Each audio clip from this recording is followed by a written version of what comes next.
Un certain nombre déjà de choses ont été dites pour parler de la science arabe d'une façon générale. Donc je rappellerai simplement effectivement ce qui a déjà été dit.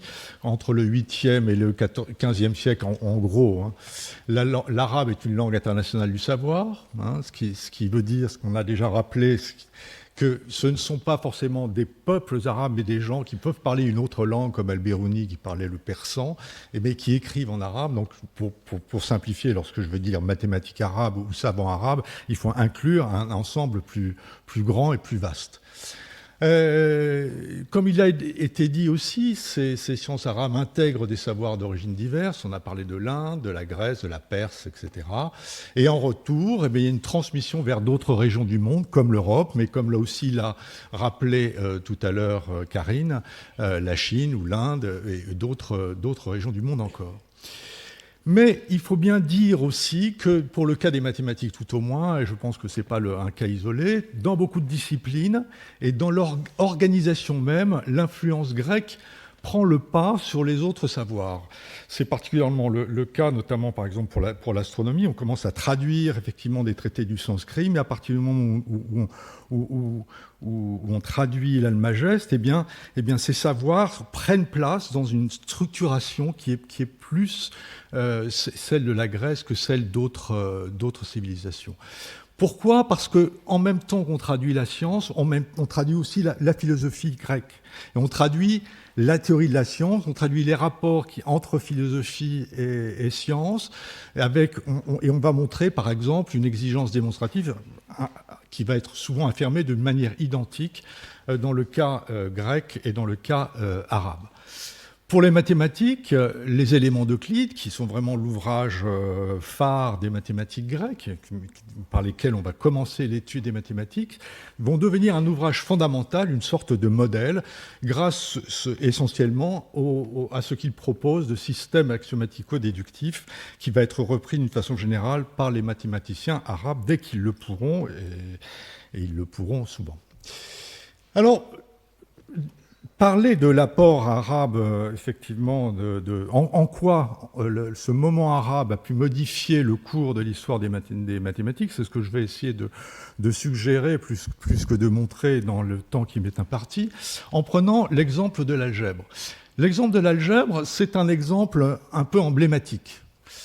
Pourquoi ? Parce que d'abord, l'algèbre n'est pas une discipline grecque, et je reviendrai un petit peu là-dessus tout à l'heure, et pourquoi elle ne peut pas être une discipline grecque d'une certaine façon, même c'est une thèse un peu forte. Vous savez ce qui a été rappelé, c'est que le mot est arabe, et souvent, lorsqu'on a voulu parler des mathématiques arabes, on a souvent parlé de l'algèbre. C'est ce que je vais faire, encore une fois, mais je voudrais le faire en faisant une mise en garde. C'est qu'on a longtemps considéré que c'était l'apport principal des mathématiques arabes, souvent parce que c'était la discipline mathématique qui était le mieux étudiée. Or, on commence seulement maintenant à examiner sérieusement d'autres champs des mathématiques en arabe, les mathématiques infinitésimales, la théorie des nombres, très récemment l'analyse combinatoire, la géométrie, etc. Pour prendre un exemple, il y avait il y a quelques années une exposition à l'Institut du monde arabe qui parlait des sciences arabes. Et on était accueillis par une vidéo qui nous expliquait que l'algèbre, ça c'était une discipline vraiment arabe, mais que la géométrie quand même, ça c'était grec. Mais en même temps, à l'époque, il y a 20 ans, on ne connaissait pas grand-chose de la géométrie arabe. Or, en regardant de façon plus précise la géométrie grecque, on s'aperçoit qu'il y a des choses tout à fait intéressantes. Et je vais juste dire une chose, simplement, c'est que la géométrie arabe, comme la géométrie grecque, ça reste une géométrie des figures. Mais ça ne va pas être regardé de la même façon. C'est-à-dire que chez les Grecs, on va examiner ces figures de façon statique, alors que chez les Arabes, on va tendre à les examiner de façon plus dynamique, c'est-à-dire regarder comment les figures, quels sont les rapports entre les figures, comment on peut passer de l'une à l'autre. Ça va être le début en fait l'étude des transformations géométriques, et donc c'est quelque chose d'extrêmement important. Je reviens maintenant à l'algèbre et à sa fondation en tant que discipline entre 813 et 833 à Bagdad par un certain El-Khwarizmi, l'algorithmus des latins, qui a donné le beau algorithme dont on a parlé tout à l'heure. Alors, qu'est-ce que c'est que l'algèbre pour Al-Khwarizmi? Dans son livre, l'algèbre, ça reste pour lui une théorie des équations de degré inférieur ou égal à 2. Si je synthétise là, je synthétise parce qu'à l'époque, il n'y a pas de symbolisme, tout est écrit en toutes lettres, eh bien, on a 6 équations, ax2 égale c, bx égale c, ax2 égale bx, ax2 plus bx égale c, ax2 plus c égale bx, bx plus c égale ax2. On ne le traite pas comme on le ferait maintenant au lycée, en traitant ça d'une façon globale, en disant ax2 plus bx plus c égale 0. Ça, on ne peut pas le faire. Pourquoi? Parce que les coefficients étant toujours positifs, si vous écrivez ax2 plus bx plus c égale 0, ça veut dire que tout est nul, donc ça n'a strictement aucun intérêt. Donc on revient à ces 6 équations pour lesquelles Al-Khwarizmi propose un algorithme de résolution qu'il va démontrer, puis il va y avoir de nombreux exemples. Voilà en gros synthétiser ce que peut être l'algèbre selon Al-Khwarizmi. Alors, il y a 2 caractéristiques là-dedans qui vont, d'une certaine façon, fonder la discipline. Parce que ce n'est pas la première fois qu'on sait résoudre des équations du second degré. On peut trouver ça dans les tablettes babyloniennes, ce sont des exemples précis. Là, ce qui caractérise, au fond, cette naissance en tant que discipline, c'est qu'il y a une classification a priori des problèmes. C'est-à-dire qu'on se donne d'emblée un groupe infini de problèmes et on essaie de les traiter de façon globale. Ça, c'est une première chose. Deuxième point qui est extrêmement important pour la suite de l'histoire des mathématiques, c'est que cette théorie va s'appliquer aussi bien aux nombres, là je parle des nombres entiers ou rationnels, des nombres dérivés des nombres entiers, qu'aux grandeurs géométriques qui relèvent de la quantité continue. Et ça, c'est un fait extrêmement important. Cette distinction entre nombres entiers et grandeurs géométriques était assez importante dans les mathématiques grecques, j'y reviendrai un peu tout à l'heure. Mais ça pose d'emblée un problème de classification. C'est-à-dire que si on reprend la théorie de la science aristotélicienne, on va classer les sciences selon leurs objets, on est obligé de répondre à la question quel est l'objet de l'algèbre? Alors l'objet de l'algèbre, alors c'est quoi? C'est les grandeurs géométriques, les nombres, mais en même temps c'est quoi? C'est l'inconnu. Enfin bon, vous voyez que là il y a une grande difficulté à saisir ce point, et les philosophes de l'époque, Al-Farabi et Avicenne, vont se heurter à cette question, vont proposer des classifications d'essence aristotéliciennes, mais vont devoir aménager dans ces classifications des zones non aristotéliciennes pour faire rentrer l'algèbre. Alors, en quoi cette algèbre va modifier la physionomie des mathématiques? Eh bien, en fait, cette algèbre va essaimer dans tous les champs des mathématiques. Je vais prendre aujourd'hui 2 exemples.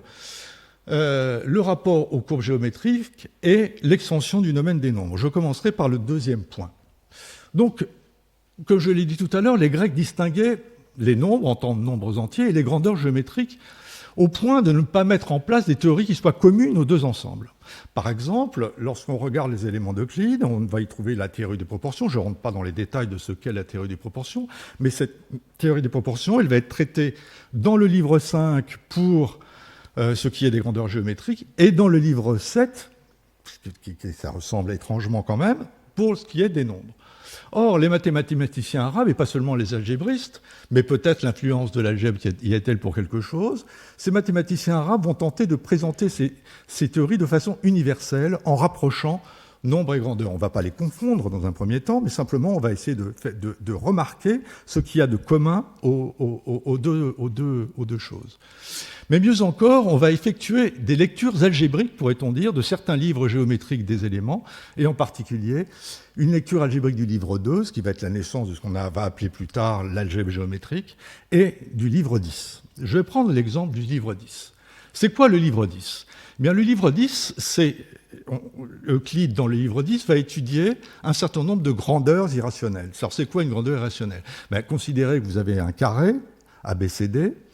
Imaginez qu'il est de côté 1, sa diagonale, ça va être racine de 2. Donc, on sait tout de suite que c'est un nombre irrationnel. Ça veut dire, en fait, c'est un nombre qui va être incommensurable à 1. La diagonale est incommensurable au côté, dans le sens où il n'y a pas de commune mesure.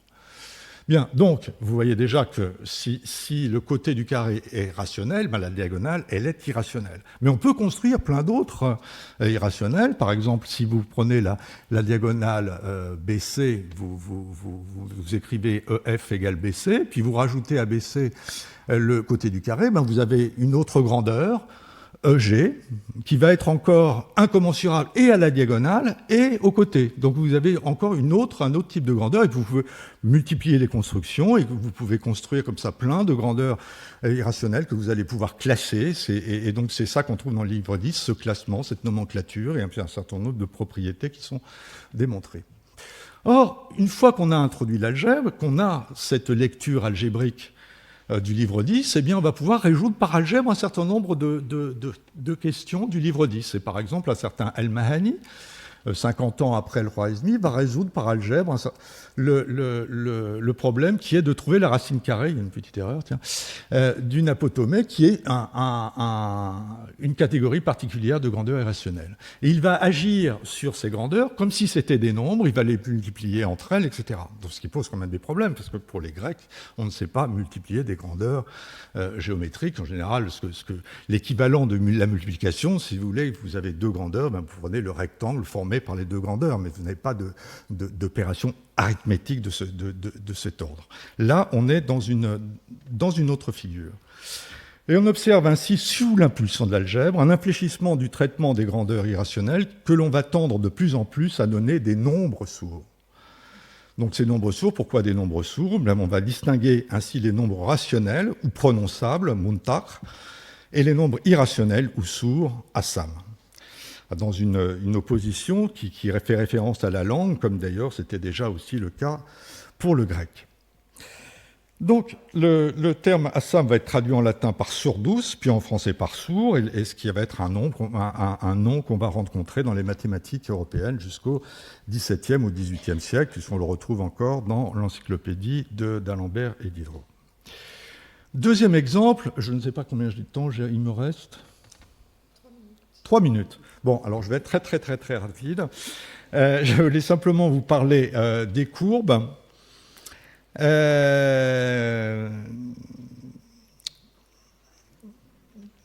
Pour vous parler des courbes, les courbes sont chez les Grecs en rapport avec une classification des problèmes en 3 catégories. Ce qu'on appelait les problèmes plans, c'est-à-dire qu'on résout à la règle au compas.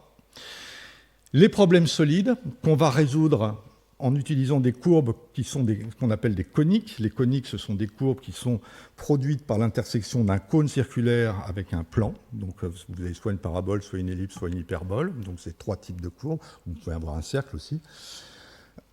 Et donc vous faites, comme sur l'image, vous avez une parabole qui coupe une hyperbole, vous avez un point d'intersection qui a un certain nombre de propriétés qui peuvent aider à résoudre un certain nombre de questions. Les problèmes solides classiques, eh bien, la trissection de l'angle, la duplication du cube, ce sont des problèmes solides qu'on ne peut pas résoudre à la règle au compas, mais que l'on peut résoudre à l'aide d'intersections de coniques.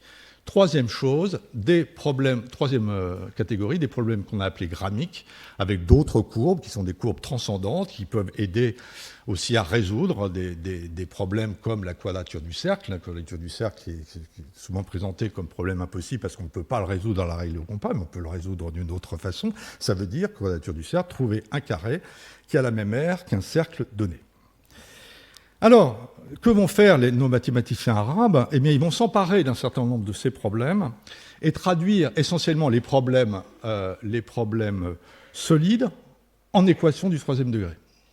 Donc il va y avoir cette traduction qui va être faite par El-Mahani, le même El-Mahani, 50 ans après El-Khwarizmi. Il va traduire un problème plan qui est couper une sphère par un plan de sorte que le rapport des 2 parties de la sphère soit égal à un rapport donné. Ça, c'est un problème solide. Et on va traduire ça en termes d'équation du 3e degré, qu'il ne va pas savoir résoudre, mais qu'un de ses successeurs va pouvoir résoudre en faisant une intersection de coniques, ce qui fait qu'on va avoir une double traduction.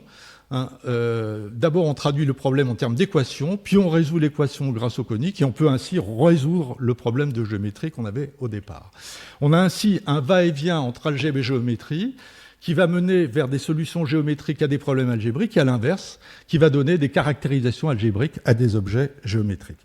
Et d'une certaine façon, là je passe parce que je n'ai pas le temps, le slide d'après, c'était l'algèbre d'Al-Khayyam qui parle des équations du troisième degré, c'est une théorie générale des équations du troisième degré, résolue par intersection de coniques. Et je vais conclure, c'est que, au fond, pendant très longtemps, les historiens des sciences ont fait succéder les mathématiciens du XVIIe siècle aux seuls mathématiciens de l'Antiquité. Mais Al-Khayyam, qui est le personnage qui, au XIIe siècle, a fait cette algèbre sur des équations du troisième degré, il a exposé, au fond, une théorie qui va en fait constituer le point de départ de la géométrie de Descartes. Et c'est assez saisissant de voir comment Descartes écrit au début de son travail sur la géométrie, prend exactement le même point de vue. Et de cette façon, si vous voulez, il me semble que si on loupe ce moment arabe de l'histoire des mathématiques, on loupe aussi notre compréhension du XVIIe siècle. Parce que si on attribue à Descartes des choses qui finalement ne sont pas foncièrement nouvelles, on finit par manquer le nouveau chez Descartes. Là, on finit par le manquer là où il se trouve véritablement, parce qu'évidemment, Descartes, c'est aussi beaucoup de nouveau. Voilà, je vous remercie et pardonnez-moi d'avoir été trop long.